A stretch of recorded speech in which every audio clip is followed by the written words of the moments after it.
London നഗരം ഉറക്കമുണരുന്നതേയുണ്ടായിരുന്നുള്ളൂ. Baker സ്ട്രീറ്റിലെ 221B എന്ന നമ്പറിലുള്ള ആ മുറിക്കുള്ളിൽ ഹോംസ് തന്റെ കസേരയിൽ നിശബ്ദനായിരിക്കുകയാണ്. പെട്ടെന്നാണ് അവിടേക്ക് തികച്ചും വിചിത്രമായൊരു രൂപം കടന്നുവരുന്നത്. തീ പിടിച്ചതുപോലെ തിളങ്ങുന്ന ചുവന്ന മുടിയുള്ള ഒരു മനുഷ്യൻ. സാധാരണഗതിയിൽ അപ്രധാനമെന്ന് തോന്നാവുന്ന ആ മുടിയുടെ നിറം ലണ്ടൻ നഗരത്തിന്റെ അടിത്തട്ടിൽ രൂപം കൊള്ളാൻ പോകുന്ന അതിഭീകരമായ ഒരു കൊള്ളയുടെയും ചതിയുടെയും അടയാളമാണെന്ന് അപ്പോൾ ആരും കരുതിയിരുന്നില്ല. കേവലം കുറച്ചു മുടിനാരുകൾക്ക് വേണ്ടി ഒരാൾക്ക് 1000 ശമ്പളം നൽകുന്ന വിചിത്രമായൊരു സംഘടനയുടെ കഥ കേട്ടപ്പോൾ ഷെർലക് ഹോംസിന്റെ കണ്ണുകളിൽ പതിവില്ലാത്തൊരു തിളക്കം തെളിഞ്ഞു. പക്ഷേ ആ ചുവന്ന മുടിക്കാരന്റെ നിസ്സാരമായ പരാതിക്ക് പിന്നിൽ ലണ്ടൻ പോലീസ് വർഷങ്ങളായി തിരയുന്ന ഒരു കൊടും കുറ്റവാളിയുടെ ബുദ്ധിശക്തി ഒളിഞ്ഞിരിപ്പുണ്ടായിരുന്നു. ഒരു ചെറിയ പരസ്യം കൊണ്ട് ഒരു മനുഷ്യനെ കബളിപ്പിക്കുക മാത്രമല്ല, നിയമത്തിന്റെ കണ്ണുവെട്ടിച്ച് ഭൂമിക്കടിയിലൂടെ ഒരു വലിയ സാമ്രാജ്യം തന്നെ തകർക്കാൻ അവർ പ്ലാൻ ചെയ്തിരുന്നു. നിഗൂഢതകൾ നിറഞ്ഞ ഈ കേസിന്റെ ആരംഭം ഇവിടെ തുടങ്ങുന്നു. എല്ലാവർക്കും എക്ലിപ്സ് സ്റ്റോറീസിന്റെ പുതിയൊരു കഥയിലേക്ക് സ്വാഗതം.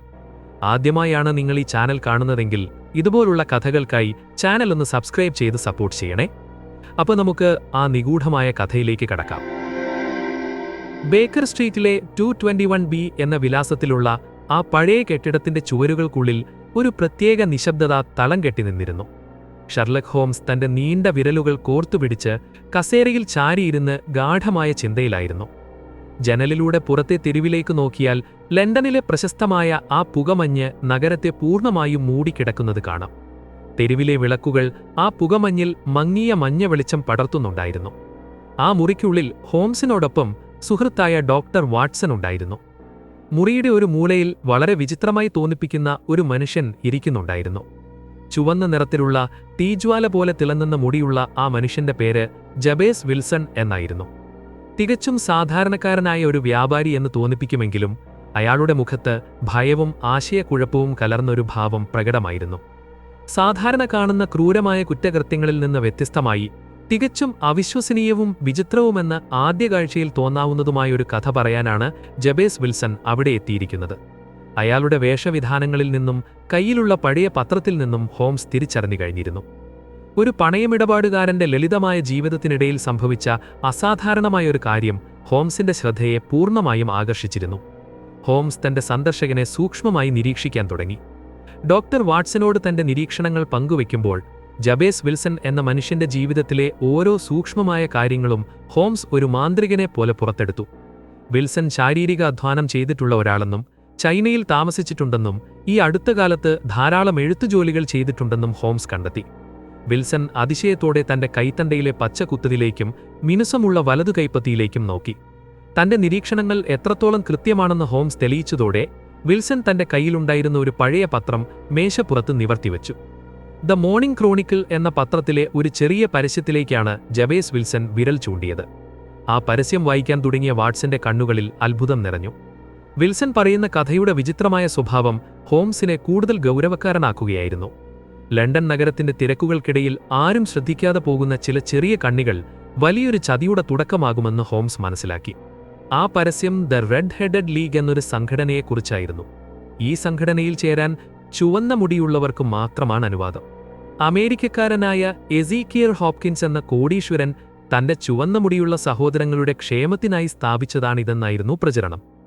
തിരഞ്ഞെടുക്കപ്പെടുന്ന വ്യക്തിക്ക് ആഴ്ചയിൽ 4 പൗണ്ട് ശമ്പളം ലഭിക്കുമെന്നും ജോലി വളരെ ലളിതമാണെന്നും അതിലെഴുതിയിരുന്നു. വിൽസൺ തന്റെ കടയിലെ സഹായിയായ വിൻസെന്റ് സ്പോൾഡിങ്ങിനെക്കുറിച്ചാണ് അടുത്തതായി സംസാരിച്ചത്. സ്പോൾഡിംഗ് എന്ന യുവാവാണ് ഈ പരസ്യം വിൽസന്റെ ശ്രദ്ധയിൽപ്പെടുത്തിയത്. സാധാരണ ലഭിക്കുന്ന ശമ്പളത്തിന്റെ പകുതിക്ക് ജോലി ചെയ്യാൻ തയ്യാറായ സ്പോൾഡിംഗ് ഫോട്ടോഗ്രഫിയിൽ അതീവ താൽപ്പര്യമുള്ള ഒരാളായിരുന്നു.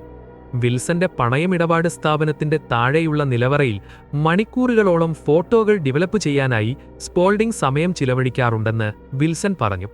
ഈ സഹായിയുടെ നിർബന്ധപ്രകാരമാണ് വിൽസൺ ആ വിചിത്രമായ ജോലിക്ക് അപേക്ഷിക്കാൻ തീരുമാനിച്ചത്. പകുതി ശമ്പളത്തിന് ഒരാൾ എന്തിനാണ് ഇത്ര കഷ്ടപ്പെട്ട് ജോലി ചെയ്യുന്നത് എന്ന ചോദ്യം ഹോംസിന്റെ മനസ്സിൽ അന്നേരം ഉയർന്നു കഴിഞ്ഞിരുന്നു. ജേബസ് വിൽസൺ വിവരിച്ച പ്രകാരം സാക്സ് കോബർഗ് സ്ക്വയറിലെ പണയമിടപാട് സ്ഥാപനത്തിലെ വരുമാനം വളരെ കുറവായതിനാലാണ് ഇത്രയും ആകർഷകമായൊരു ജോലിക്ക് അപേക്ഷിക്കാൻ തീരുമാനിച്ചത്. വിൻസെന്റ് സ്പോൾഡിംഗ് എന്ന സഹായി ആ പരസ്യത്തെക്കുറിച്ച് സംസാരിക്കുമ്പോൾ കാണിച്ച അമിതമായ ഉത്സാഹം ഇപ്പോൾ ഓർക്കുമ്പോൾ വിൽസന് സംശയകരമായി തോന്നുന്നുണ്ട്. ലണ്ടനിലെ ഫ്ലീറ്റ് സ്ട്രീറ്റിലുള്ള ആ സംഘടനയുടെ ഓഫീസിലേക്ക് വിൽസൺ പോയപ്പോൾ അവിടെ കണ്ട കാഴ്ച വർണ്ണനാതീതമായിരുന്നു. നഗരത്തിന്റെ നാനാഭാഗങ്ങളിൽ നിന്നുമെത്തിയ നൂറുകണക്കിന് ചുവന്ന മുടിയുള്ള മനുഷ്യർ അവിടെ തിങ്ങിക്കൂടിയിരുന്നു. ആ കാഴ്ച ലണ്ടനിലെ തെരുവുകൾ മുഴുവൻ ചുവന്ന മുടിയുള്ളവർ കീഴടക്കിയതുപോലെ തോന്നിപ്പിച്ചു. ഓരോരുത്തരും തങ്ങൾ തിരഞ്ഞെടുക്കപ്പെടുമെന്ന പ്രതീക്ഷയിലായിരുന്നു അവിടെ ഒത്തുകൂടിയത്. സ്പോൾഡിങ്ങിന്റെ അകമ്പടിയോടെ ജനക്കൂട്ടത്തിനിടയിലൂടെ വിൽസൺ ഓഫീസിനുള്ളിലേക്ക് പ്രവേശിക്കുമ്പോൾ അവിടത്തെ തിരക്ക് കാരണം ശ്വാസം മുട്ടുന്ന അവസ്ഥയായിരുന്നു. പലരും പരസ്പരം തള്ളിക്കയറാൻ ശ്രമിക്കുന്നത് വിൽസൺ ഭയത്തോടെയാണ് വീക്ഷിച്ചത്. ഓരോ ചുവന്ന മുടിയും ആ ഭാഗ്യത്തിനു വേണ്ടിയുള്ള കഠിനമായ മത്സരത്തിലായിരുന്നു എന്ന് വിൽസൺ ഓർത്തെടുത്തു. ഓഫീസിനുള്ളിൽ ഡങ്കൻ റോസ് എന്ന പേരുള്ള ഒരാളായിരുന്നു കാര്യങ്ങൾ നിയന്ത്രിച്ചിരുന്നത്. അയാൾ വിൽസൺ എന്ന വ്യക്തിയുടെ മുടിയിലൊന്ന് ബലമായി വലിച്ചു നോക്കി അത് കൃത്രിമമല്ലെന്ന് ഉറപ്പുവരുത്തി. വേദന കൊണ്ട് വിൽസൺ ഒന്ന് പുളഞ്ഞെങ്കിലും അവിടുത്തെ നടപടിക്രമങ്ങൾ അത്തരത്തിലുള്ളതാണെന്ന് ഡങ്കൻ റോസ് വിശദീകരിച്ചു. നിമിഷങ്ങൾക്കുള്ളിൽ വിൽസൺ ആ ജോലിയിലേക്ക് തിരഞ്ഞെടുക്കപ്പെട്ടു എന്ന പ്രഖ്യാപനമുണ്ടായി. മറ്റുള്ളവരെ എല്ലാം നിരാശരായി മടക്കി അയച്ചപ്പോൾ വിൽസന് തന്റെ ഭാഗ്യത്തിൽ വലിയ സന്തോഷം തോന്നി. ഒരു പണയമിടപാടുകാരന്റെ സാധാരണ വരുമാനത്തേക്കാൾ വലിയൊരു തുകയാണിതെന്ന് വിൽസൺ മനസ്സിൽ കണക്കുകൂട്ടി. ഈ ജോലി ലഭിച്ചതിൽ വിൽസന് വലിയ അഭിമാനമാണ് തോന്നിയത്. അന്ന് വീട്ടിലേക്ക് മടങ്ങുമ്പോൾ തന്റെ ജീവിതം മാറാൻ പോകുകയാണെന്ന വിശ്വാസം വിൽസന്റെ ഉള്ളിലുണ്ടായിരുന്നു. ലണ്ടനിലെ പാവപ്പെട്ടവർക്കിടയിൽ ഇത്തരമൊരു സഹായം നൽകുന്ന സംഘടനയെ വിൽസൺ പ്രകീർത്തിച്ചു. സ്പോൾഡിങ്ങിന്റെ അഭിനന്ദനങ്ങൾ കൂടി ലഭിച്ചതോടെ വിൽസന്റെ സന്തോഷം ഇരട്ടിയായി. ജോലിയുടെ വ്യവസ്ഥകൾ കേട്ടപ്പോൾ വിൽസൺ ആദ്യം ചെറിയ രീതിയിൽ അവിശ്വാസം തോന്നിയിരുന്നു. എല്ലാ ദിവസവും രാവിലെ 10 മണി മുതൽ ഉച്ചയ്ക്ക് 2 മണി വരെ ഓഫീസിൽ ഹാജരാകണം എന്നതാണ് പ്രധാന നിബന്ധന. ആ സമയത്ത് ഒരിക്കൽ പോലും ഓഫീസിന് പുറത്തിറങ്ങാൻ പാടില്ലെന്നും അത്തരത്തിൽ സംഭവിച്ചാൽ ജോലിയിൽ നിന്ന് പുറത്താക്കുമെന്നും ഡങ്കൻ റോസ് കർശനമായി അറിയിച്ചു. ജോലി തുടങ്ങിക്കഴിഞ്ഞാൽ ഒരു കാരണവശാലും മുറിവിട്ടു പോകരുത് എന്ന നിയമം വിൽസൺ അംഗീകരിച്ചു. ജോലി എന്താണെന്ന് ചോദിച്ചപ്പോൾ എൻസൈക്ലോപീഡിയ ബ്രിട്ടാനിക്ക എന്ന പുസ്തകം അതേപടി പകർത്തി എഴുതുക എന്നതായിരുന്നു മറുപടി. മഷിയും പേനയും കടലാസും വിൽസൺ തന്നെ കരുതാം. യാതൊരു കാര്യവുമില്ലാത്ത ഈ ജോലിക്ക് എന്തിനാണ് ഇത്ര വലിയ പ്രതിഫലം ലഭിക്കുന്നത് എന്ന് വിൽസൺ അത്ഭുതപ്പെട്ടു. എന്നാൽ ലഭിക്കുന്ന പണത്തിന്റെ മൂല്യമോർത്ത് കൂടുതൽ ചോദ്യങ്ങൾ ചോദിക്കാൻ മുതിർന്നില്ല. ലണ്ടനിലെ ദാരിദ്ര്യത്തിനിടയിൽ 4 പൗണ്ട് എന്നത് വലിയൊരു തുകയാണെന്ന് വിൽസൺ ഉറപ്പിച്ചു. പിറ്റേ ദിവസം രാവിലെ കൃത്യം 10 മണിക്ക് തന്നെ വിൽസൺ ജോലിയിൽ പ്രവേശിച്ചു. താൻ പകർത്തിയെഴുതേണ്ട പുസ്തകവും മറ്റ് സാമഗ്രികളും വിൽസൺ തന്റെ കയ്യിൽ കരുതിയിരുന്നു. ഡങ്കൻ റോസ് വിൽസനെ ഓഫീസിലെ ഒരു മേശയ്ക്ക് മുന്നിൽ ഇരുത്തുകയും ജോലി തുടങ്ങാൻ നിർദ്ദേശിക്കുകയും ചെയ്തു. ആ 4 മണിക്കൂർ വിൽസൺ തികഞ്ഞ ഏകാഗ്രതയോടെ തന്റെ എഴുത്ത് ജോലിയിൽ തന്നെ ശ്രദ്ധ കേന്ദ്രീകരിച്ചു. പുറത്തെ ലോകത്ത് എന്ത് സംഭവിക്കുന്നു എന്നറിയാൻ കഴിയാത്ത വിധം ആ മുറി ഏകാന്തമായിരുന്നു. വിൽസൺ ഓരോ വരിയും സൂക്ഷ്മമായി പകർത്തിയെഴുതി. കൃത്യം 2 മണിക്ക് ജോലി അവസാനിച്ചു എന്ന് ഡങ്കൻ റോസ് അറിയിച്ചു. ആദ്യത്തെ ശമ്പളം കയ്യിലെത്തിയപ്പോൾ വിൽസന്റെ സംശയങ്ങളെല്ലാം മാറി. അദ്ദേഹത്തിന് ആത്മവിശ്വാസമായി.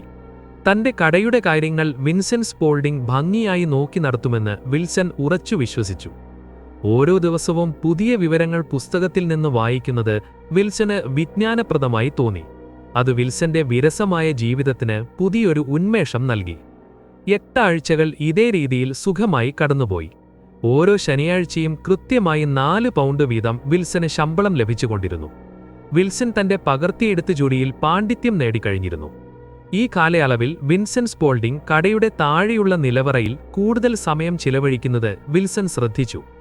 കടയിൽ കച്ചവടം കുറവായതിനാൽ സ്പോൾഡിങ്ങിന് അവിടെ സമയം ചിലവഴിക്കാൻ തടസ്സമില്ലായിരുന്നു.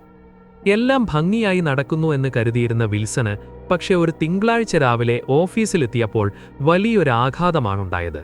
ഓഫീസിന്റെ വാതിൽ പൂട്ടിയിരുന്നു.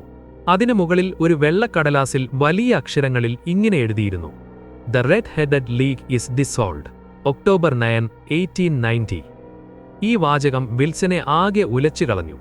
താൻ വിശ്വസിച്ചിരുന്ന ആ ഭാഗ്യവഴികൾ അടഞ്ഞത് വിൽസന് ഉൾക്കൊള്ളാൻ കഴിഞ്ഞില്ല. തികച്ചും അപ്രതീക്ഷിതമായ ഈ സംഭവം വിൽസനെ പരിഭ്രാന്തനാക്കി. പെട്ടെന്ന് ഈ സംഘടന പിരിച്ചുവിടാൻ എന്ത് കാരണമാണുള്ളതെന്ന് വിൽസന് മനസ്സിലാക്കാൻ കഴിഞ്ഞില്ല. തന്റെ ഭാഗ്യമായി കരുതിയ ഒരു വരുമാനമാർഗം ഇല്ലാതായതിൽ വിൽസന് വലിയ വിഷമമുണ്ടായി. ചുറ്റുമുള്ള കടകളിൽ അന്വേഷിച്ചെങ്കിലും ഡങ്കൻ റോസിനെക്കുറിച്ചോ അത്തരമൊരു സംഘടനയെക്കുറിച്ചോ ആർക്കും അറിവുണ്ടായിരുന്നില്ല. ലണ്ടൻ നഗരം വലിയൊരു കടങ്കഥ പോലെ വിൽസന് മുന്നിൽ നിന്നു തട്ടിയ താൻ എന്തിനാണ് ഇത്രയും നാൾ അത്തരമൊരു ജോലി ചെയ്തതെന്നോ എന്തിനാണ് തനിക്ക് ഇത്രയും പണം നൽകിയതെന്നോ വിൽസൺ ആലോചിച്ചിട്ട് കിട്ടിയില്ല. ഒടുവിൽ വിൽസൺ ആ കെട്ടിടത്തിന്റെ ഉടമസ്ഥനെ കണ്ടുപിടിച്ചു. അയാൾ പറഞ്ഞത് ആ മുറി വാടകയ്ക്കെടുത്തിരുന്നത് വില്യം മോറിസ് എന്ന പേരുള്ള ഒരു വക്കീലാണെന്നാണ്. ആ വിലാസവും പേരും വ്യാജമാണെന്ന് വിൽസൺ താമസിയാതെ തിരിച്ചറിഞ്ഞു. ഇതിനു പിന്നിൽ വലിയൊരു ചതിയുണ്ടെന്ന് വിൽസൺ മനസ്സിലാക്കി. തന്നെ എന്തിനാണ് ഇത്തരത്തിൽ കബളിപ്പിച്ചത് എന്ന ചോദ്യം വിൽസനെ വേട്ടയാടിക്കൊണ്ടിരുന്നു. ഈ വിചിത്രമായ ചതിക്ക് പിന്നിലെ ലക്ഷ്യം എന്താണെന്ന് മനസ്സിലാകാതെയാണ് വിൽസൺ ഷെർലക് ഹോംസിനെ സമീപിച്ചത്. ഹോംസ് ഈ കഥ മുഴുവൻ കേട്ടിട്ടും അത്ഭുതപ്പെടുകയോ പരിഹസിക്കുകയോ ചെയ്തില്ല. പകരം അതീവ ഗൗരവത്തോടെ ഓരോ വിവരങ്ങളും തന്റെ ഡയറിയിൽ കുറിച്ചുവെച്ചു. വിൽസന്റെ വിവരണങ്ങളിൽ നിന്ന് വിൻസെന്റ് സ്പോൾഡിംഗ് എന്ന സഹായിയുടെ പങ്കിനെക്കുറിച്ച് ഹോംസിന് ചില സൂചനകൾ ലഭിച്ചു തുടങ്ങി. ഫോട്ടോഗ്രഫിയിൽ താൽപ്പര്യമുള്ള ആ സഹായി എന്തിനാണ് കടയുടെ താഴെയുള്ള നിലവറയിൽ അത്രയും സമയം ചിലവഴിക്കുന്നത് എന്നത് ഹോംസിനെ ചിന്തിപ്പിച്ചു. ലണ്ടനിലെ കുറ്റകൃത്യങ്ങളുടെ ഭൂപടത്തിൽ ഈ വിചിത്രമായ സംഘടനയുടെ സ്ഥാനം എവിടെയാണെന്ന് കണ്ടെത്താനുള്ള ശ്രമത്തിലായിരുന്നു ഹോംസ്. വിൽസൺ എന്ന വ്യാപാരിയെ കേവലം ഒരു പാവയെപ്പോലെ ആരെങ്കിലും ഉപയോഗിക്കുകയാണോ എന്നദ്ദേഹം സംശയിച്ചു. സ്പോൾഡിങ്ങിന്റെ യഥാർത്ഥ ലക്ഷ്യം വിൽസനെ വീട്ടിൽ നിന്ന് അകറ്റി നിർത്തുക എന്നത് ഹോംസ് ഉറപ്പിച്ചു. ഓരോ നിമിഷവും ആ നിഗൂഢതയുടെ ആഴം വർദ്ധിച്ചുകൊണ്ടിരുന്നു. ഹോംസ് തന്റെ കസേരയിലിരുന്ന് പുകയില പൈപ്പ് വലിക്കാൻ തുടങ്ങി. ആ മുറിയിൽ പുകയിലയുടെ മണം നിറഞ്ഞുകൊണ്ടിരുന്നു. ഡോക്ടർ വാട്സൺ ഹോംസിനെ ശല്യപ്പെടുത്താതെ തന്റെ പുസ്തക വായനയിൽ ശ്രദ്ധ കേന്ദ്രീകരിച്ചു. ഹോംസിന്റെ മനസ്സിലിപ്പോൾ വിൽസൺ പറഞ്ഞ ഓരോ വാക്കുകളും അവയിലെ പൊരുത്തക്കേടുകളും വിശകലനം ചെയ്യപ്പെടുകയായിരുന്നു. ഒരു പണയമിടപാടുകാരന്റെ കടയ്ക്ക് താഴെ എന്തോ ഒന്ന് നിർമ്മിക്കപ്പെടുന്നുണ്ടെന്ന് ഹോംസ് ഉറപ്പിച്ചു. അത് ബാങ്ക് കൊള്ളയാകാമെന്നോ അതോ മറ്റെന്തെങ്കിലും ക്രിമിനൽ പദ്ധതിയോ ആകാമെന്ന് ഹോംസ് കണക്കുകൂട്ടി. ഈ കേസ് ലളിതമെന്ന് തോന്നാമെങ്കിലും ഇതിനു പിന്നിൽ ലണ്ടനിലെ തന്നെ ഏറ്റവും അപകടകാരിയായ കുറ്റവാളികളിൽ ഒരാളുടെ ബുദ്ധിയുണ്ടാകുമെന്ന് ഹോംസ് മനസ്സിലാക്കി. ഓരോ ചെറിയ സൂചനയും ഹോംസ് ഗൗരവത്തോടെയാണ് വീക്ഷിച്ചത്. വിൽസന്റെ രൂപവും ഭാവവും അയാളുടെ കടയുടെ ചുറ്റുപാടുകളും ഹോംസ് തന്റെ ഓർമ്മയിൽ ഒരു ഭൂപടം പോലെ വരച്ചു ചേർത്തു. വിൽസനോട് വീട്ടിലേക്ക് മടങ്ങാൻ ആവശ്യപ്പെട്ട ഹോംസ് താൻ വൈകാതെ ഒരു മറുപടി നൽകാമെന്ന് ഉറപ്പു നൽകി. വിൽസൺ മുറി വിട്ടുപോയപ്പോൾ ഹോംസ് തന്റെ കോട്ടും തൊപ്പിയും എടുത്തു. സാക്സ് കോബർഗ് സ്ക്വയറിലേക്ക് പോയി വിൽസന്റെ കട നേരിട്ട് നിരീക്ഷിക്കാതെ മുന്നോട്ടു പോകാൻ കഴിയില്ലെന്ന് ഹോംസ് പറഞ്ഞു. വാട്സൺ വേഗത്തിൽ തയ്യാറായി ഹോംസിനോടൊപ്പം ഇറങ്ങി. പുകമഞ്ഞിലൂടെ അവർ വേഗത്തിൽ നടന്നു നീങ്ങി. ഹോംസിന്റെ ഓരോ ചുവടിലും നിഗൂഢമായ ഒരു ലക്ഷ്യമുണ്ടായിരുന്നു. വിൽസന്റെ ജീവിതത്തിലെ ആ 8 ആഴ്ചകൾ വെറുമൊരു യാദൃശ്ചികതയല്ലെന്നും അത് വലിയൊരു കുറ്റകൃത്യത്തിനു വേണ്ടിയുള്ള ഒരുക്കങ്ങളായിരുന്നുവെന്നും ഹോംസ് ഉറച്ചു വിശ്വസിച്ചു. ലണ്ടൻ നഗരം ശാന്തമായി കാണപ്പെട്ടെങ്കിലും അതിന്റെ അധോലോകങ്ങളിൽ എന്തോ ഒന്ന് പുകഞ്ഞുകൊണ്ടിരുന്നു. ബാങ്കുകളും പണമിടപാട് സ്ഥാപനങ്ങളും ഈ പദ്ധതിയുടെ ലക്ഷ്യമാകാൻ സാധ്യതയുണ്ടെന്ന് ഹോംസ് മനസ്സിലാക്കി. ആ യാത്ര വരാനിരിക്കുന്ന വലിയൊരു സംഘട്ടനത്തിന്റെ തുടക്കമായിരുന്നു. നഗരത്തിലെ തിരക്കേറിയ തെരുവുകൾ പിന്നിട്ട് അവർ സാക്സ് കോബർഗ് സ്ക്വയർ എന്നറിയപ്പെടുന്ന ആ ചെറിയ ചതുരശ്ര പ്രദേശത്തെത്തി. അത് ലണ്ടനിലെ അല്പം പഴക്കം ചെന്നതും എന്നാൽ തിരക്കുള്ളതുമായ ഒരു വാണിജ്യ മേഖലയായിരുന്നു. അവിടെ നിരനിരയായി നിൽക്കുന്ന ചെറിയ കെട്ടിടങ്ങൾക്കിടയിൽ ജേബസ് വിൽസന്റെ കട അവർ കണ്ടെത്തി. കടയുടെ പുറത്തു തൂങ്ങിയിട്ടിരുന്ന വിൽസൺസ് പോൺ ഷോപ്പ് എന്ന ബോർഡ് വെയിലിൽ മങ്ങി നിന്നിരുന്നു. ഹോംസ് ആ പ്രദേശത്തെ ഓരോ ഇഞ്ചും തന്റെ മൂർച്ചയുള്ള കണ്ണുകൾ കൊണ്ട് നിരീക്ഷിച്ചു. കെട്ടിടത്തിന്റെ വിന്യാസവും അടുത്തുള്ള മറ്റ് സ്ഥാപനങ്ങളും അദ്ദേഹം സൂക്ഷ്മമായി പരിശോധിച്ചു. ഹോംസിന്റെ മുഖത്ത് ഗൗരവം വർദ്ധിക്കുന്നത് വാട്സൺ ശ്രദ്ധിച്ചു. കേവലം ഒരു കട മാത്രമല്ല, ആ തെരുവിന്റെ മൊത്തത്തിലുള്ള ഘടനയിലാണ് ഹോംസ് ശ്രദ്ധ കേന്ദ്രീകരിക്കുന്നതെന്ന് വാട്സൺ മനസ്സിലാക്കി. കടയുടെ ഭിത്തികളുടെ ഉറപ്പും ജനാലകളുടെ സ്ഥാനവും ഹോംസ് തന്റെ ഓർമ്മയിൽ കുറിച്ചുവെച്ചു. ഓരോ ചെറിയ ചലനങ്ങളും ലണ്ടനിലെ ഈ തിരക്കേറിയ ഭാഗത്ത് വലിയ രഹസ്യങ്ങൾ ഒളിപ്പിച്ചു വെച്ചിട്ടുണ്ടെന്ന് ഹോംസ് ഉറപ്പിച്ചു. ഹോംസ് തന്റെ കയ്യിലുണ്ടായിരുന്ന വടി കൊണ്ട് നടപ്പാതയിൽ ശക്തിയായി പലതവണ തട്ടിനോക്കി. ഓരോ തവണ തട്ടുമ്പോഴും ഉണ്ടാകുന്ന ശബ്ദവ്യത്യാസം അദ്ദേഹം ശ്രദ്ധിച്ചുകൊണ്ടിരുന്നു. വടി നിലത്ത് തട്ടുമ്പോഴുണ്ടാകുന്ന മാറ്റങ്ങൾ വാട്സനെ അത്ഭുതപ്പെടുത്തി. ഹോംസ് എന്തിനാണിത് ചെയ്യുന്നതെന്ന് വാട്സൺ ചോദിച്ചില്ലെങ്കിലും അത് തറയുടെ അടിയിലെ ശൂന്യത പരിശോധിക്കാനാണെന്ന് പിന്നീട് വാട്സന് തോന്നി. ഹോംസ് പിന്നീട് കടയുടെ മുന്നിൽ ചെന്ന് വാതിലിൽ മുട്ടി. ഉടൻ തന്നെ ഒരു യുവാവ് വാതിൽ തുറന്നു. അയാൾ മറ്റാരുമല്ല, വിൽസൺ പറഞ്ഞ ആ സഹായി വിൻസെന്റ് സ്പോൾഡിംഗ് ആയിരുന്നു. ഹോംസ് അയാളോട് ആ പ്രദേശത്തെ ഏതോ വിലാസത്തെക്കുറിച്ച് വെറുതെ ഒരു വഴി ചോദിച്ചു. വഴി പറഞ്ഞുകൊടുത്ത സഹായി പെട്ടെന്ന് തന്നെ വാതിലടച്ചു. എന്നാൽ ആ കുറഞ്ഞ സമയത്തിനുള്ളിൽ ഹോംസ് ആ യുവാവിന്റെ വേഷവിധാനങ്ങൾ പൂർണ്ണമായും നിരീക്ഷിച്ചു കഴിഞ്ഞു. അയാളുടെ മുഖത്തെ ഭാവവും കൈകളിലെ പാടുകളും ഹോംസ് വിട്ടുപോകാതെ ശ്രദ്ധിച്ചു. ആ സഹായിയുടെ വിരലുകളിലെ മഷിക്കറയും വസ്ത്രത്തിലെ പൊടിയും വലിയൊരു പദ്ധതിയുടെ സൂചനകളായിരുന്നു. വാട്സൺ, നിങ്ങൾ ആ സഹായിയുടെ പാൻസ് ശ്രദ്ധിച്ചോ? ഹോംസ് നടന്നു തുടങ്ങുമ്പോൾ ചോദിച്ചു. ഇല്ല, അതിലെന്തെങ്കിലും പ്രത്യേകതയുണ്ടോ? വാട്സൺ തിരിച്ചു ചോദിച്ചു. അയാളുടെ പാന്റിന്റെ മുട്ടുഭാഗം വളരെയധികം മുഴുഷിയിരുന്നു. ചെളിയും കളിമണ്ണും അവിടെ പുരണ്ടിരുന്നു. ഒരു പണയമിടപാടുകാരന്റെ സഹായിക്ക് എന്തിനാണ് ഇത്രയധികം സമയം മുട്ടുകുത്തി നിൽക്കേണ്ടി വരുന്നത്? അയാൾ നിലവറയിൽ എന്തോ ഒരു നിർമ്മാണ ജോലിയിൽ ഏർപ്പെട്ടിരിക്കുകയാണ് എന്നതിന്റെ വ്യക്തമായ തെളിവാണത്, ഹോംസ് വിശദീകരിച്ചു. സ്പോൾഡിങ്ങിന്റെ യഥാർത്ഥ ലക്ഷ്യം ഫോട്ടോഗ്രഫി അല്ലെന്നും അതിലും ഗൗരവമായ മറ്റെന്തോ ആണെന്നും ഹോംസ് ഉറപ്പിച്ചു. ഓരോ സൂചനയും ഹോംസിന്റെ തലയിൽ ഒരു ചിത്രമായി തെളിഞ്ഞുവരികയായിരുന്നു. ആ സഹായിയുടെ ഓരോ നീക്കവും വലിയൊരു ചതിയുടെ ഭാഗമാണെന്ന് ഹോംസ് സംശയിച്ചു. അയാളുടെ വിരലുകൾക്കിടയിൽ കണ്ട കളിമണ്ണിന്റെ അംശങ്ങൾ ലണ്ടനിലെ അടിത്തട്ടിലെ മണ്ണുമായി സാമ്യമുള്ളതായിരുന്നു എന്ന് ഹോംസ് നിരീക്ഷിച്ചു. അവർ ആ കെട്ടിടത്തിന്റെ പിൻഭാഗത്തുള്ള തെരുവിലേക്ക് നടന്നു. അവിടെയാണ് ലണ്ടനിലെ പ്രശസ്തമായ സിറ്റി ആൻഡ് സബർബൻ ബാങ്കിന്റെ ഒരു വലിയ ശാഖ സ്ഥിതി ചെയ്തിരുന്നത്. വിൽസന്റെ കടയുടെ തൊട്ടുപിന്നിലായി ബാങ്കിന്റെ പിൻഭാഗം വരുന്നത് ഹോംസ് നിരീക്ഷിച്ചു. ഹോംസ് ബാങ്ക് കെട്ടിടത്തിന്റെ വിന്യാസവും അതിന്റെ സംരക്ഷണ ഭിത്തികളും സൂക്ഷ്മമായി പരിശോധിച്ചു. വിൽസന്റെ കടയും ബാങ്കും തമ്മിലുള്ള അകലം അദ്ദേഹം മനസ്സിൽ കണക്കുകൂട്ടി. ഇപ്പോൾ കാര്യങ്ങൾ വ്യക്തമാണ് വാട്സൺ. റെഡ് ഹെഡഡ് ലീഗ് എന്ന സംഘടന ഉണ്ടാക്കിയത് വിൽസനെ സഹായിക്കാനല്ല, മറിച്ച് അയാളെ ദിവസവും 4 മണിക്കൂർ നേരം കടയിൽ നിന്ന് പുറത്താക്കാനാണ്. വിൽസൺ ഇല്ലാത്ത ആ സമയം കൊണ്ട് സഹായിയും കൂട്ടാളിയും ചേർന്ന് കടയുടെ താഴെയുള്ള നിലവറയിൽ നിന്ന് ബാങ്കിന്റെ സ്ട്രോങ് റൂമിലേക്ക് തുരങ്കം വെട്ടുകയാണ് ഹോംസ് തന്റെ നിഗമനം വെളിപ്പെടുത്തി. ലണ്ടനിലെ ബാങ്കുകളിൽ ഏറ്റവും കൂടുതൽ സ്വർണ്ണശേഖരമുള്ള ഒരിടമാണിത് എന്ന വസ്തുത ഹോംസ് തന്റെ കണക്കുകൂട്ടലുകളിൽ ഉൾപ്പെടുത്തി. ബാങ്കിന് പിന്നിലെ ആ തെരുവുകളിൽ ഹോംസ് അല്പനേരം നിന്നു. അവിടെയുള്ള റോഡിലെ തിരക്കും വാഹനങ്ങളുടെ ശബ്ദവും അദ്ദേഹം ശ്രദ്ധിച്ചു. തുരങ്കം നിർമ്മിക്കുമ്പോഴുണ്ടാകുന്ന ശബ്ദം ആരും കേൾക്കാതിരിക്കാൻ ഇത്രയും തിരക്കുള്ള പ്രദേശം അവർ തിരഞ്ഞെടുത്തതാണെന്ന് ഹോംസ് മനസ്സിലാക്കി. ഈ സഹായി സാധാരണക്കാരനല്ല വാട്സൺ. അയാൾ കുപ്രസിദ്ധ കുറ്റവാളിയായ ജോൺ ക്ലേ ആയിരിക്കാനാണ് സാധ്യത. കൊലപാതകമൊഴികെ മറ്റെല്ലാ കുറ്റകൃത്യങ്ങളിലും ബുദ്ധിപരമായ മികവ് പുലർത്തുന്ന ഒരാളാണയാൾ. അത്തരമൊരു ബുദ്ധിമാൻ പകുതി ശമ്പളത്തിന് ജോലിക്ക് വരുന്നുണ്ടെങ്കിൽ അതിനു പിന്നിൽ ലക്ഷക്കണക്കിന് പൗണ്ടിന്റെ ലക്ഷ്യമുണ്ടാകും, ഹോംസ് പറഞ്ഞു. വാട്സൺ ആവേശത്തോടെയും അല്പം ഭയത്തോടെയും ഹോംസിന് നോക്കി. ഒരു വലിയ കുറ്റകൃത്യം തടയാനുള്ള തയ്യാറെടുപ്പിലായിരുന്നു അവർ. ജോൺ ക്ലേ എന്ന കുറ്റവാളിയുടെ പഴയകാല ചരിത്രവും അയാളുടെ രാജകീയ പശ്ചാത്തലവും ഹോംസ് വാട്സനോട് ചുരുക്കത്തിൽ വിവരിച്ചു. ശനിയാഴ്ച ദിവസമാണ് റെഡ് ഹെഡഡ് ലീഗ് പിരിച്ചുവിട്ടതെന്ന കാര്യം ഹോംസ് ആവർത്തിച്ച് ചിന്തിച്ചു. എന്തുകൊണ്ടാണ് അവർ ഈ ദിവസം തന്നെ തിരഞ്ഞെടുത്തത്?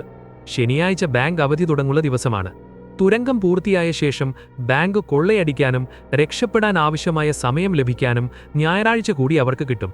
അപ്പോൾ ഇന്ന് രാത്രിയാണ് അവർ തങ്ങളുടെ ദൗത്യം പൂർത്തിയാക്കാൻ വരുന്നത്. ഹോംസിന്റെ കണക്കുകൂട്ടലുകൾ ഒരിക്കലും പിഴയ്ക്കാറില്ലെന്ന് വാട്സൺ അറിയാമായിരുന്നു. സമയം വൈകുന്നതിനു മുൻപ് ആവശ്യമായ മുൻകരുതലുകൾ എടുക്കണമെന്ന് ഹോംസ് തീരുമാനിച്ചു. ലണ്ടൻ നഗരം ശാന്തമായി കാണപ്പെട്ടെങ്കിലും ഒരു വലിയ കൊടുങ്കാറ്റിനു മുമ്പുള്ള നിശബ്ദത പോലെ ഹോംസിന് തോന്നി. ഈ രാത്രിയിലെ ഓരോ സെക്കൻഡും അതീവ വിലപ്പെട്ടതാണെന്ന് ഹോംസ് ഓരോ ചുവടിലും ആവർത്തിച്ചു പറഞ്ഞുകൊണ്ടിരുന്നു.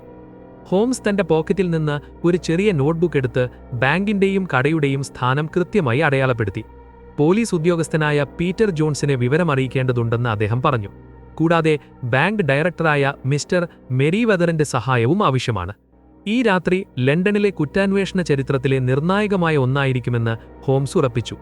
ഓരോ ചുവടിലും ഹോംസ് തന്റെ ബുദ്ധിയെ കൂടുതൽ മൂർച്ഛപ്പെടുത്തിക്കൊണ്ടിരുന്നു. ലണ്ടനിലെ ഇരുണ്ട ഇടനാഴികളിലൂടെ നടക്കുമ്പോൾ ഹോംസ് വരാനിരിക്കുന്ന പോരാട്ടത്തെക്കുറിച്ച് വാട്സനോട് ചില കാര്യങ്ങൾ സൂചിപ്പിച്ചു. വാട്സൺ തന്റെ തോക്ക് കയ്യിൽ കരുതണമെന്ന് ഹോംസ് നിർദ്ദേശിച്ചു. കുറ്റവാളികൾ ആയുധധാരികളാകാൻ സാധ്യതയുണ്ടെന്ന് ഹോംസ് മുൻകൂട്ടി കണ്ടു. ലണ്ടൻ നഗരത്തിന്റെ സുരക്ഷ ഇപ്പോൾ തങ്ങളുടെ കയ്യിലാണെന്ന ഉത്തരവാദിത്വം ഹോംസിന് നന്നായി അറിയാമായിരുന്നു. അവർ തിരികെ ബേക്കർ സ്ട്രീറ്റിലെ വീട്ടിലെത്തിയപ്പോൾ ഹോംസ് കൂടുതൽ ഊർജ്ജസ്വലനായിരുന്നു. വാട്സനോട് അല്പം വിശ്രമിക്കാൻ പറഞ്ഞിട്ട് ഹോംസ് തന്റെ ലൈബ്രറിയിൽ പുതിയ വിവരങ്ങൾക്കായി തിരഞ്ഞു. ജോൺ ക്ലേയെക്കുറിച്ചുള്ള മുൻകാല പോലീസ് റിപ്പോർട്ടുകൾ അദ്ദേഹം വായിച്ചു. ആ കുറ്റവാളിയുടെ രീതികൾ പഠിക്കുന്നത് രാത്രിയിലെ നീക്കങ്ങൾക്ക് സഹായകമാകും.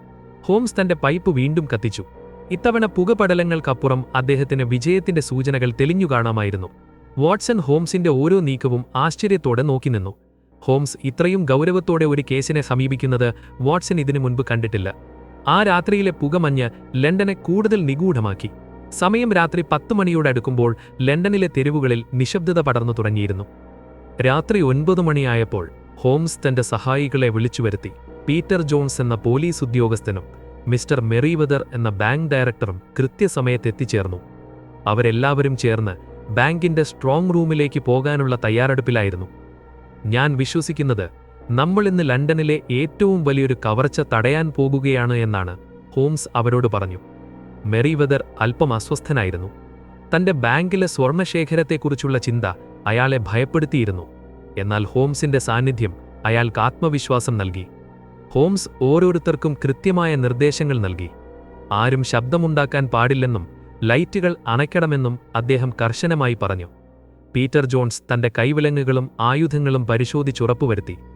ബാങ്കിന്റെ കനത്ത ഇരുമ്പുവാതിലുകൾ കടന്ന് അവർ താഴെയുള്ള നിലവറയിലേക്ക് പ്രവേശിച്ചു. അവിടെ ഫ്രഞ്ച് സ്വർണ്ണ നാണയങ്ങൾ അടങ്ങിയ പെട്ടികൾ നിരത്തിവെച്ചിട്ടുണ്ടായിരുന്നു.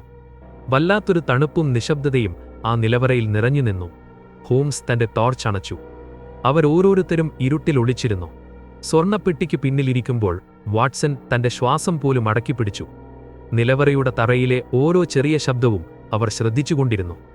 തുരങ്കം വഴി കൊള്ളക്കാർ എപ്പോൾ വേണമെങ്കിലും പുറത്തുവരാമെന്ന് ഹോംസ് പറഞ്ഞു. സമയം ഇഴഞ്ഞു നീങ്ങുന്നതുപോലെ അവർക്ക് തോന്നി. ഇരുട്ടിൽ ഹോംസിന്റെ കണ്ണുകൾ മാത്രം തിളങ്ങുന്നത് വാട്സൺ കണ്ടു. തറയുടെ അടിയിൽ നിന്ന് മന്ദമായൊരു മാന്തുന്ന ശബ്ദം കേൾക്കാൻ തുടങ്ങിയപ്പോൾ എല്ലാവരും ജാഗരൂകരായി. എന്നാൽ ബാങ്കിന്റെ നിലവറയിൽ ഒരു വലിയ യുദ്ധത്തിനുള്ള തയ്യാറെടുപ്പുകൾ പൂർത്തിയായി കഴിഞ്ഞു. ഹോംസിന്റെ തന്ത്രങ്ങൾ വിജയിക്കുമോ അതോ ജോൺ ക്ലേ രക്ഷപ്പെടുമോ എന്ന ചോദ്യം ബാക്കിയായിരുന്നു. വിൽസൺ എന്ന സാധാരണക്കാരന്റെ ചുവന്ന മുടിയുണ്ടാക്കിയ വിചിത്രമായ തുടക്കം ലണ്ടനിലെ ഏറ്റവും സാഹസികമായൊരു രാത്രിയിലേക്കാണ് അവരെ എത്തിച്ചത്. ഹോംസ് തന്റെ വടി മുറുക്കി പിടിച്ചു. ഓരോ നിമിഷവും ഉദ്വേഗം വർദ്ധിച്ചുവന്നു. ലണ്ടനിലെ തെരുവുകളിൽ പോലീസ് പട്രോളിംഗ് നടക്കുന്നുണ്ടായിരുന്നെങ്കിലും യഥാർത്ഥ പോരാട്ടം നടക്കാൻ പോകുന്നത് ഭൂമിക്കടിയിലെ ആ ചെറിയ നിലവറയിലാണെന്ന് ഹോംസ് മാത്രമറിഞ്ഞു. പുകമഞ്ഞിലൂടെ ചന്ദ്രപ്രകാശം ബാങ്ക് കെട്ടിടത്തിനു മുകളിൽ മങ്ങി വീണുകൊണ്ടിരുന്നു. വരാനിരിക്കുന്ന ആ നിമിഷം ചരിത്രമാകും എന്ന ആ മുറിയിലെ നിശബ്ദത വിളിച്ചു പറയുന്നുണ്ടായിരുന്നു. ലണ്ടനിലെ സിറ്റി ആൻഡ് സബർബൻ ബാങ്കിന്റെ ആഴമേറിയ നിലവറയ്ക്കുള്ളിലെ നിശബ്ദത ഭയാനകവും ഒപ്പം ശ്വാസം മുട്ടിക്കുന്നതുമായിരുന്നു. Sherlock Holmes, doctor Watson, Peter Jones, mister Merryweather എന്നിവർ കനത്ത ഇരുട്ടിൽ തങ്ങളുടെ ശ്വാസം പോലും അടക്കിപ്പിടിച്ച് അത്യന്തം ജാഗ്രതയോടെ കാത്തിരുന്നു. വലിയ തടികൊണ്ടുള്ള പെട്ടികൾക്ക് പിന്നിലായി അവർ ഒളിച്ചിരിക്കുമ്പോൾ ആ മുറിയിൽ കനത്ത ലോഹത്തിന്റെയും ദശകങ്ങളായി അടഞ്ഞുകിടക്കുന്ന മണ്ണുപുരണ്ട ചാക്കുകളുടെയും ഒരു പ്രത്യേക ഗന്ധം നിറഞ്ഞുനിന്നു. ഹോംസ് തന്റെ കയ്യിലുണ്ടായിരുന്ന ഇരുണ്ട വിളക്കിന്റെ വെളിച്ചം ഒരു ചെറിയ കീറുപോലും പുറത്തുപോകാത്ത വിധം പൂർണ്ണമായും മറച്ചുപിടിച്ചിരുന്നു. സ്ട്രോങ് റൂമിന്റെ തറയിലെ കല്ലുകൾക്കിടയിൽ നിന്ന് ചെറിയൊരു പ്രകാശം പൊടുന്നനെ ഒരു മിന്നാമിന്നികനെപ്പോലെ ഉയർന്നുവരുന്നത് ഹോംസിന്റെ തീക്ഷ്ണമായ കണ്ണുകൾ പെട്ടെന്ന് തിരിച്ചറിഞ്ഞു. ആ പ്രകാശം പതുക്കെ ഒരു വര പോലെ വികസിച്ചുകൊണ്ടിരുന്നു. അത് ഭൂമിക്കടിയിൽ ആരോ വെളിച്ചം തെളിച്ചതിന്റെ സൂചനയായിരുന്നു. ലണ്ടൻ നഗരത്തിന്റെ ഉപരിതലത്തിൽ പെയ്യുന്ന തണുത്ത ശരത്കാല മഴയുടെ ശബ്ദം പോലും കേൾക്കാൻ കഴിയാത്ത വിധം അത്രമേൽ ആഴത്തിലായിരുന്നു ഇപ്പോൾ അവർ നിലയുറപ്പിച്ചത്. അവിടെയുള്ള നിശബ്ദതയെ ക്രൂരമായി ഭേദിച്ചുകൊണ്ട് തറയുടെ അടിയിൽ നിന്ന് വളരെ മന്ദഗതിയിലുള്ള സംഭാഷണങ്ങളും ലോഹങ്ങൾ മണ്ണിൽ കൂട്ടിമുട്ടുന്ന ശബ്ദവും ക്രമേണ വ്യക്തമാകാൻ തുടങ്ങി. നിലവറയുടെ തറയിലെ മിനുസപ്പെടുത്തിയ വലിയൊരു കല്ല് വളരെ സാവധാനം മുകളിലേക്ക് ഉയരുന്ന കാഴ്ച അവർ വിസ്മയത്തോടും ഒപ്പം വലിയൊരു ആകാംക്ഷയോടും കൂടി നോക്കി നിന്നു. അത് പൂർണ്ണമായും മാറ്റപ്പെട്ടപ്പോൾ താഴെ നിന്നൊരു ചതുരാകൃതിയിലുള്ള ഇരുണ്ട ദ്വാരം തെളിഞ്ഞുവന്നു. ആ ദ്വാരത്തിലൂടെ വെളുത്തതും മെലിഞ്ഞതുമായൊരു കൈ പുറത്തേക്ക് നീണ്ടുവരികയും ചുറ്റുമുള്ള പ്രതലം സുരക്ഷിതമാണെന്നും ആരും അവിടെ ഇല്ലെന്നും ഉറപ്പുവരുത്തുന്നതിനായി ചുഴിഞ്ഞു നോക്കുകയും ചെയ്തു. നിമിഷങ്ങൾക്കുള്ളിൽ അത്യന്തം ചടുവതയോടെ ഒരു യുവാവ് ആ തുരങ്കത്തിലൂടെ നിലവറയിലേക്ക് ചാടിക്കയറി. അത് മറ്റാരുമല്ല, ജെയിംസ് വിൽസന്റെ പണയമിടപാട് സ്ഥാപനത്തിലെ സഹായിയായിരുന്ന വിൻസെന്റ് സ്പോൾഡിംഗ് ആയിരുന്നു. എന്നാൽ ഇപ്പോൾ അയാളുടെ മുഖത്ത് ആ പഴയ വിനയമോ കച്ചവടക്കാരന്റെ ലാളിത്യമോ ഒട്ടുമുണ്ടായിരുന്നില്ല. പകരം ഒരു കൊടും കുറ്റവാളിയുടെ കൗശലവും തന്റെ പദ്ധതി വിജയിച്ചതിന്റെ ആത്മവിശ്വാസവുമാണ് അവിടെ തെളിഞ്ഞു കണ്ടത്. അയാളുടെ തൊട്ടു പിന്നാലെ തന്നെ ചുവന്ന മുടിയുള്ള മറ്റൊരാളും ആ ഇടുങ്ങിയ തുരങ്കത്തിലൂടെ മുകളിലെത്തി. ഡൺകൻ റോസ് എന്നറിയപ്പെടുന്ന കുറ്റവാളിയായിരുന്നു അത്. അവർ രണ്ടുപേരും ചേർന്ന് തങ്ങളുടെ കയ്യിലുണ്ടായിരുന്ന ഭാരമേറിയ ഇരുമ്പുദണ്ടുകൾ താഴെ വെച്ച് സ്വർണ്ണപ്പെട്ടികൾ തകർക്കാൻ തയ്യാറെടുത്തു. കുറ്റവാളികൾ തങ്ങളുടെ ലക്ഷ്യത്തിലേക്ക് കൈനീട്ടിയ നിമിഷം തന്നെ ഹോംസ് തന്റെ ഇരുണ്ട വിളക്കിന്റെ മറ പെട്ടെന്ന് നീക്കം ചെയ്തു. തീക്ഷ്ണമായ വെളിച്ചം ആ കുറ്റവാളികളുടെ വിളറിയ മുഖങ്ങളിലേക്ക് നേരിട്ട് പതിച്ചു. Hands in the air, you have no way to run. ഹോംസിന്റെ ഗാംഭീര്യമുള്ള ശബ്ദം ആ അടഞ്ഞ നിലവിറയിൽ ഇടിമുഴക്കം പോലെ പ്രതിധ്വനിച്ചു. വിൻസെന്റ് സ്പോൾഡിംഗ്, അല്ലെങ്കിൽ ലണ്ടൻ പോലീസ് ഭയപ്പെടുന്ന ജോൺ ക്ലേ എന്ന കുറ്റവാളി തന്റെ കോട്ടിന്റെ പോക്കറ്റിൽ നിന്ന് ഒരു കൈത്തോക്ക് അതിവേഗം പുറത്തെടുക്കാൻ ശ്രമിച്ചെങ്കിലും ഹോംസ് തന്റെ കരുത്തുറ്റ വടികൊണ്ട് അയാളുടെ കൈത്തണ്ടയിൽ ശക്തമായി പ്രഹരിച്ചു. തോക്ക് ലോഹത്തറയിൽ തട്ടി വലിയ ശബ്ദത്തോടെ തെറിച്ചുപോയി. ഉടൻ തന്നെ ഹോംസ് അയാളുടെ കഴുത്തിനു പിടിച്ച് കീഴ്പ്പെടുത്തി. പീറ്റർ ജോൺസ് എന്ന പോലീസ് ഉദ്യോഗസ്ഥൻ ഒരു നിഴൽ പോലെ മിന്നൽ വേഗത്തിൽ സ്പോൾഡിങ്ങിന്റെ കൈകളിൽ വിലങ്ങുകൾ അണിയിച്ചു. അതേസമയം ഡങ്കൻ റോസ് തുരങ്കത്തിലൂടെ താഴേക്ക് ചാടി രക്ഷപ്പെടാൻ ശ്രമിച്ചെങ്കിലും പോലീസ് ഉദ്യോഗസ്ഥർ പുറത്തുനിന്ന് ആ തുരങ്കത്തിന്റെ മറുവശം നേരത്തെ തന്നെ വളഞ്ഞുവെന്ന് ഹോംസ് പുഞ്ചിരിയോടെ അയാളെ അറിയിച്ചു. കുറ്റവാളികളുടെ രക്ഷപ്പെടാനുള്ള അവസാന വഴിയും ഹോംസ് തന്റെ ദീർഘവീക്ഷണത്താൽ മുൻകൂട്ടി അടച്ചു കഴിഞ്ഞിരുന്നു. ജോൺ ക്ലേ എന്ന കുറ്റവാളി പിടിക്കപ്പെട്ടപ്പോഴും തന്റെ രാജകീയ പാരമ്പര്യം ഓർത്തുള്ള അഹന്ത ഉപേക്ഷിക്കാൻ തയ്യാറായിരുന്നില്ല. എന്നെ ഇത്തരത്തിൽ കൈകാര്യം ചെയ്യരുത്, എന്നെ തൊടാൻ പോലും നിങ്ങൾക്ക് അവകാശമില്ല, എന്റെ സിരകളിൽ രാജരക്തമാണ് ഒഴുകുന്നത്, അയാൾ അത്യന്തം അഹംഭാരത്തോടെ ആക്രോശിച്ചു. പീറ്റർ ജോൺസ് അയാളെ പരിഹാസത്തോടെയും പുച്ഛത്തോടെയും നോക്കി. നിങ്ങളുടെ രക്തം എത്രത്തോളം നീലയായാലും ശരി, ലണ്ടനിലെ ഏറ്റവും സുരക്ഷിതമായ ഇരുംവഴികൾക്കുള്ളിലേക്കാണ് നിങ്ങളിപ്പോൾ യാത്ര പോകുന്നത്, ജോൺസ് കണിശമായി മറുപടി നൽകി. ഹോംസ് അപ്പോഴും ശാന്തനായി തന്റെ പലിപ്പ് കത്തിച്ച് പുകവിട്ടുകൊണ്ട് ആ കാഴ്ച നോക്കി നിന്നു. ജേബസ് വിൽസൺ എന്ന വ്യാപാരിയുടെ കടയ്ക്ക് താഴെ മാസങ്ങളോളം കഠിനാധ്വാനം ചെയ്തുണ്ടാക്കിയ ആ തുരങ്കം വെറുമൊരു പാഴ്കുഴിയായി മാറിയത് ക്ലേയ്ക്ക് അങ്ങേയറ്റം സഹിക്കാനാവുമായിരുന്നില്ല.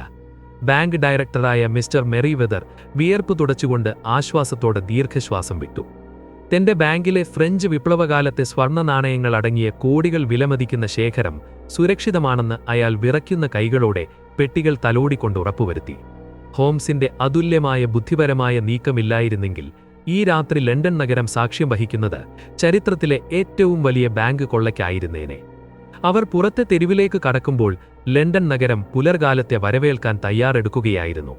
തെരുവുകൾ വിജനമായിരുന്നു. പുകമഞ്ഞിലൂടെ തെരുവു വിളക്കുകൾ മഞ്ഞ വെളിച്ചം വിതറിക്കൊണ്ടിരുന്നു. പീറ്റർ ജോൺസ് കുറ്റവാളികളെ ബലമായി പോലീസ് വണ്ടിയിൽ കയറ്റി സ്കോട്ട്ലൻഡ് യാർഡ് സ്റ്റേഷനിലേക്ക് കൊണ്ടുപോയി. മിസ്റ്റർ മെറിവെതർ കൃതജ്ഞതാനിർഭരമായ കണ്ണുകളോടെ ഹോംസിന്റെ കൈകൾ ഗ്രഹിച്ചു. മിസ്റ്റർ ഹോംസ്, നിങ്ങൾ ഇന്ന് ചെയ്ത ഈ വലിയ സഹായത്തിന് പകരമായി നൽകാൻ എന്റെ പക്കൽ വാക്കുകളില്ല. ബാങ്ക് ഡയറക്ടർ എന്ന നിലയിൽ മാത്രമല്ല, ഒരു ലണ്ടൻ പൗരൻ എന്ന നിലയിലും ഞാൻ നിങ്ങളോട് അത്യന്തം കടപ്പെട്ടിരിക്കുന്നു, മെറിവെതർ ആവർത്തിച്ചു പറഞ്ഞു. ഹോംസ് തന്റെ സ്വതസിദ്ധമായ വിനയത്തോടെ ആ പ്രശംസകളെല്ലാം സ്നേഹപൂർവ്വം നിരസിച്ചു. ഇതൊരു ചെറിയ വിനോദം മാത്രമായിരുന്നു മിസ്റ്റർ മെറിവെതർ.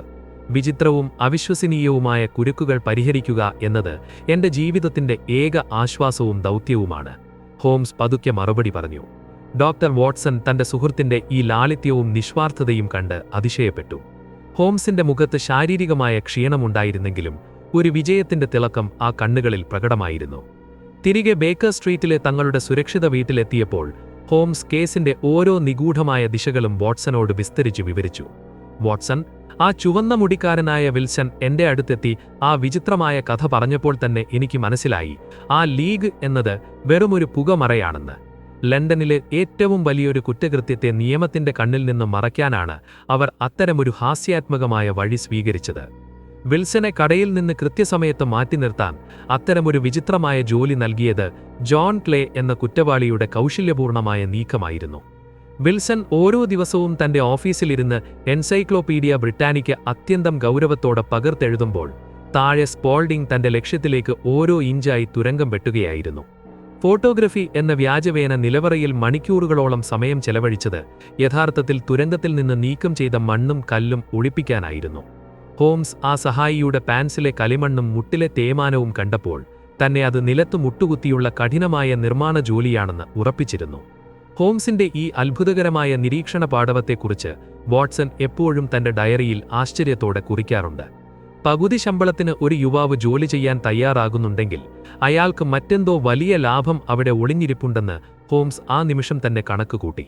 സാക്സേ കോബർഗ് സ്ക്വയറിൽ ചെന്ന് നിലത്ത് എന്റെ വടികൊണ്ട് തട്ടിയപ്പോഴുണ്ടായ ശൂന്യമായ ശബ്ദമാണ് തറയുടെ അടിയിൽ ഒരു തുരങ്കത്തിന്റെ സാന്നിധ്യം 100% ഉറപ്പിച്ചത്.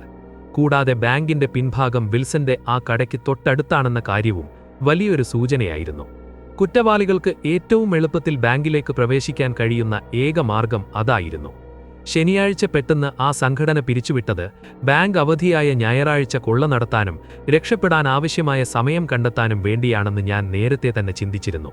ഈ കേസ് വിജയകരമായി പരിഹരിച്ചതിലൂടെ ഹോംസിന് സാമ്പത്തികമായി വലിയ പ്രതിഫലമൊന്നും ലഭിച്ചില്ലെങ്കിലും തന്റെ ബുദ്ധിക്ക് ലഭിച്ച ആ വലിയ ഊർജവും വ്യായാമവും അയാളെ മാനസികമായി അത്യധികം സന്തോഷിപ്പിച്ചു. ഒരു സങ്കീർണമായ കേസ് പരിഹരിക്കുമ്പോൾ എനിക്കുള്ളിലുണ്ടാകുന്ന ആ നിർവൃതിയാണ് എനിക്ക് ലഭിക്കാവുന്ന ഏറ്റവും വലിയ പ്രതിഫലം, ഹോംസ് പുഞ്ചിരിയോടെ പറഞ്ഞു. ലണ്ടനിലെ കനത്ത പുകമഞ്ഞ് പതുക്കെ നീങ്ങി ആകാശം തെളിയാൻ തുടങ്ങിയിരുന്നു. തെളിഞ്ഞ നീലയാകാശത്തിൽ സൂര്യൻ ഉദിച്ചുവരുന്നത് ജാലകത്തിലൂടെ കണ്ടപ്പോൾ ഹോംസ് തന്റെ പൈപ്പ് മാറ്റിവെച്ച് അല്പനേരം വിശ്രമിക്കാൻ തീരുമാനിച്ചു. കഴിഞ്ഞ 36 മണിക്കൂറുകളായി അദ്ദേഹം തന്റെ സർവ്വ ശാരീരിക മാനസിക ഊർജവും ഈ കേസിനായി മാത്രം ചിലവഴിക്കുകയായിരുന്നു. വാട്സൺ തന്റെ സുഹൃത്തിന് ഒരു കപ്പ് ചൂട് ചായ തയ്യാറാക്കി മേശപ്പുറത്ത് വെച്ചു. ആ നിശബ്ദമായ നിമിഷത്തിൽ അവർക്കിടയിലുള്ള ആഴമേറിയ സൗഹൃദത്തിന്റെ ഊഷ്മളത ആ മുറിയിൽ അനുഭവപ്പെട്ടു. ഈ കഥയുടെ അന്ത്യം ലണ്ടനിലെ നീതിപീഠത്തിന്റെയും നിയമവാഴ്ചയുടെയും വലിയൊരു വിജയമായിരുന്നു. ജോൺ ക്ലേ എന്ന കുറ്റവാളിക്ക് തന്റെ അഹങ്കാരത്തിനും അധർമ്മത്തിനും വലിയ വില തന്നെ നൽകേണ്ടി വന്നു. ദ റെഡ് ഹെഡഡ് ലീഗ് എന്ന പേര് ലണ്ടൻ നിവാസികൾക്കിടയിൽ വരും ദിവസങ്ങളിൽ വലിയൊരു അത്ഭുതമായി ചർച്ച ചെയ്യപ്പെട്ടു. വിൽസൺ എന്ന സാധാരണക്കാരന്റെ ചുവന്ന മുടി കാരണം ഇത്രയും വലിയൊരു അന്താരാഷ്ട്ര കുറ്റകൃത്യം വെളിച്ചത്തു വന്നുവെന്നത് ലണ്ടനിലെ ആളുകൾക്ക് വിശ്വസിക്കാനായില്ല. ഹോംസിന്റെ കുറ്റാന്വേഷണ ചരിത്രത്തിലെ ഏറ്റവും ശ്രദ്ധേയവും രസകരവുമായ കേസുകളിൽ ഒന്നായി ഇതു മാറുമെന്ന് വാട്സൺ തന്റെ പിൽക്കാല കുറിപ്പുകളിൽ പ്രത്യേകം എടുത്തു പറഞ്ഞു. ലണ്ടൻ നഗരത്തിന്റെ സുരക്ഷയ്ക്കും സമാധാനത്തിനുമായി ഷെർലക് ഹോംസ് ഇനിയും ഇത്തരം നിരവധി നിഗൂഢതകൾ തന്റെ ബുദ്ധിശക്തിയാൽ പരിഹരിക്കുമെന്ന് ലോകം മുഴുവൻ ഉറച്ചു വിശ്വസിച്ചു. ബേക്കർ സ്ട്രീറ്റിലെ ആ ശാന്തമായ മുറിയിൽ വീണ്ടും സമാധാനം തിരിച്ചെത്തി. ഹോംസ് തന്റെ വയലിൻ ഉപയോഗിച്ച് അതിമനോഹരമായ ഒരു രാഗം മീട്ടാൻ തുടങ്ങി. ആ സംഗീതം ലണ്ടനിലെ പുലർക്കാല വായുവിൽ അലിഞ്ഞു ചേർന്ന് ആ വീടിന് ഒരു പ്രത്യേക ശോഭ നൽകി. ഓരോ കഥയ്ക്കും ഒരവസാനമുണ്ടെങ്കിലും ഷെർലക് ഹോംസിന്റെ സാഹസികതകൾ ഇനിയും തുടരുമെന്ന് വാട്സന് നല്ല ബോധ്യമുണ്ടായിരുന്നു. വരാനിരിക്കുന്ന പുതിയൊരു നിഗൂഢതയ്ക്കോ അതോ ഏതെങ്കിലും പാവം മനുഷ്യന്റെ കണ്ണീരൊപ്പാനോ വേണ്ടി ഹോംസ് തന്റെ ബുദ്ധിയെ ഇനിയും മൂർച്ച കൂട്ടി കാത്തിരിക്കും. ലണ്ടൻ നഗരത്തിന്റെ അദൃശ്യനായ കാവൽക്കാരനായി ഹോംസ് എന്നും നിലകൊള്ളുമെന്ന് ഉറപ്പിച്ചുകൊണ്ട് അവർ തങ്ങളുടെ പ്രഭാത ഭക്ഷണത്തിനായി ആഹാരമുറിയിലേക്ക് നടന്നു. എന്നാൽ ആ സമാധാനം പെട്ടെന്ന് തകർന്നു. ഒരാൾ ബഹളം വെച്ച് പടികൾ ഓടിക്കയറി വരുന്ന ശബ്ദം ഞങ്ങൾ കേട്ടു. വാതിൽ തുറന്നകത്തേക്ക് വന്നത് പേടിച്ചു വിറച്ചൊരു യുവതിയായിരുന്നു. അവൾ മേശപ്പുറത്തേക്ക് രക്തം പുരണ്ടൊരു വിവാഹമോതിരം വലിച്ചെറിഞ്ഞു. ഹോംസ്, അവൾ കരഞ്ഞുകൊണ്ട് പറഞ്ഞു, വിവാഹത്തിനായി പള്ളിയിലെത്തിയ എന്റെ പ്രിയപ്പെട്ടവൻ പെട്ടെന്ന് അപ്രത്യക്ഷനായി. എനിക്ക് ഈ മോതിരം മാത്രമേ കിട്ടിയുള്ളൂ. ഹോംസ് ആ മോതിരം സൂക്ഷിച്ചു നോക്കി. വാട്സൺ, അദ്ദേഹം പതുക്കെ പറഞ്ഞു, ഈ കേസിന് പിന്നിൽ വലിയൊരു ചതിയുണ്ട്. ആ മനുഷ്യൻ ഒരുപക്ഷെ ഒരിക്കലും നിലവിലില്ലാത്തൊരാളായിരിക്കാം. A case of identity.